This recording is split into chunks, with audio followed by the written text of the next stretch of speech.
Okay, I am reading this book called The Great Kapok Tree, A Tale of the Amazon Rainforest by Lynn Cherry. And in the beginning of the book, it has a beautiful map of tropical rainforests of the world and lots of different animals that live in the tropical rainforest. This book was my book when I was a kid, and I think this is actually the exact copy that was mine. I think I might have added some page numbers. There's a little note before the book starts that I'm going to read to you. In the Amazon rainforest, it is always hot, and in that heat, everything grows and grows and grows. The tops of the trees in the rainforest are called the canopy. The canopy is a sunny place that touches the sky. The animals that live there like lots of light. Colorful parrots fly from tree to tree. Monkeys leap from branch to branch. The bottom of the rainforest is called the understory. The animals that live in the understory like darkness. There, silent snakes curl around hanging vines. Graceful jaguars watch and wait. And in this steamy environment, the great kapok tree shoots up through the forest and emerges above the canopy. This is the story of a community of animals that live in one such tree in the rainforest.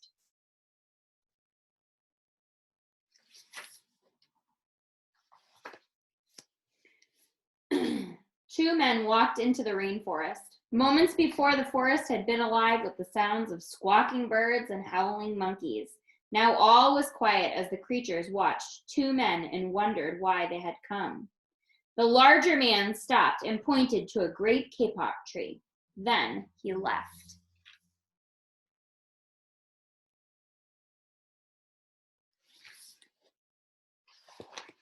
The smaller man took the axe he carried and struck the trunk of the tree. Whack, whack, whack! The sounds of the blows rang through the forest. The wood of the tree was very hard. Chop, chop, chop! The man wiped off the sweat that ran down his face and neck. Whack, chop, whack, chop! Soon the man grew tired. He sat down to rest at the foot of the great kapok tree. Before he knew it, the heat and hum of the forest had lulled him to sleep.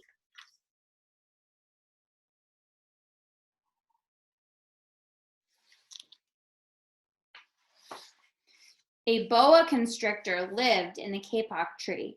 He slithered down its trunk to where the man was sleeping. He looked at the gash the axe had made in the tree. Then the huge snake slid very close to the man and hissed in his ear, Señor, this tree is a tree of miracles. It is my home where generations of my ancestors have lived. Do not chop it down.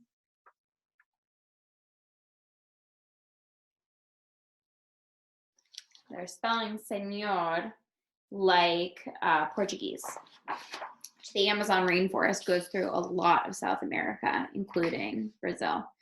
A bee buzzed in the sleeping man's ear. Señor, my hive is in this kapok tree, and I fly from tree to tree and flower to flower collecting pollen.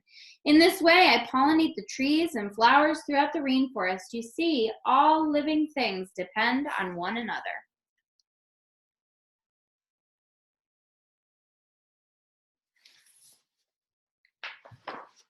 A troop of monkeys scampered down from the canopy of the kapok tree. They chattered to the sleeping man, Señor, we have seen the ways of man.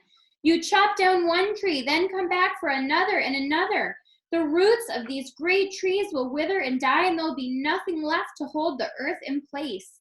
When the heavy rains come, the soil will be washed away, and the forest will become a desert.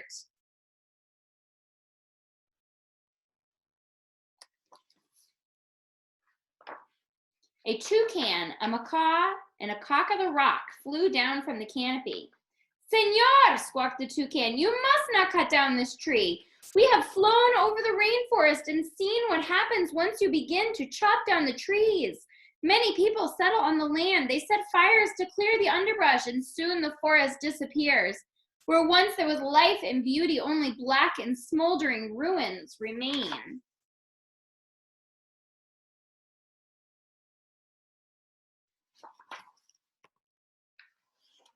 A bright and small tree frog crawled along the edge of a leaf. In a squeaking voice, he piped in the man's ear, Señor, a ruined rainforest means lives, many ruined lives. You will leave many of us homeless if you chop down this great kapok tree. That wasn't very squeaky, sorry. A jaguar had been sleeping along a branch in the middle of the tree. Because his spotted coat blended into the dappled light and shadows of the understory, no one had noticed him. Now he leapt down and padded silently over to the sleeping man. He growled in his ear, "Señor, the kapok tree is home to many birds and animals. If you cut it down, where will I find my dinner?"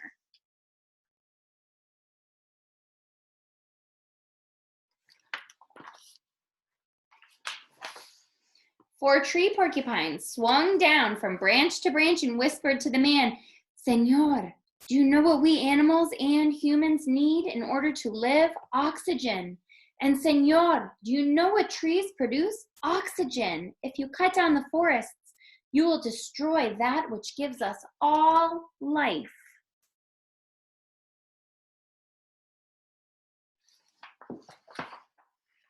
Several anteaters climbed down the kapok tree with their young clinging to their backs. The striped anteater said to the sleeping man, "Señor, you are chopping down this tree with no thought for the future. And surely you know that what happens tomorrow depends on what you do today. The big man tells you to chop down a beautiful tree. He does not think of his own children who tomorrow must live in a world without trees."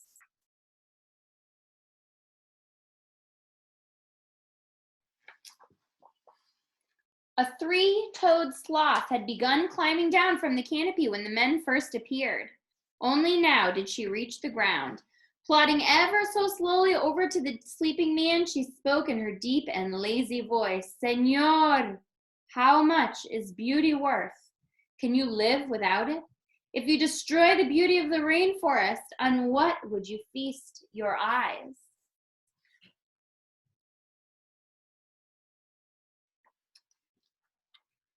A child from the Yanomamo tribe who lived in the rainforest knelt over the sleeping man. He murmured in his ear, "Señor, when you awake, please look upon us all with new eyes."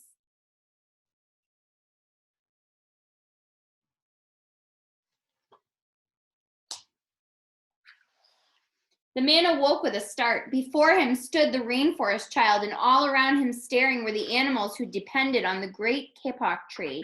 What wondrous and rare animals they were.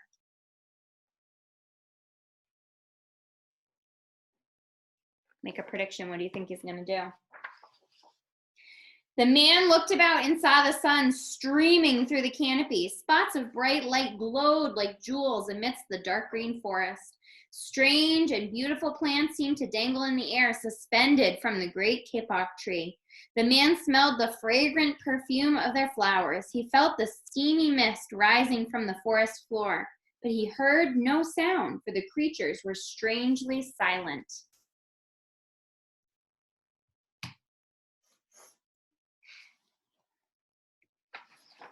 The man stood up and picked up his axe. He swung back his arm as if to strike the tree. Suddenly he stopped. He turned and looked at the animals and the child.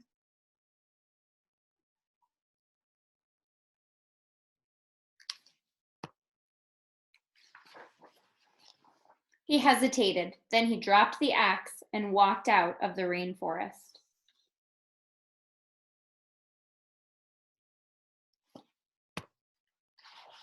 The end. There's that same map again. You can see in South America, Brazil, the Amazon, a big, big river that flows through. And that is The Great Kapok Tree by Lynn Cherry. Is that our book?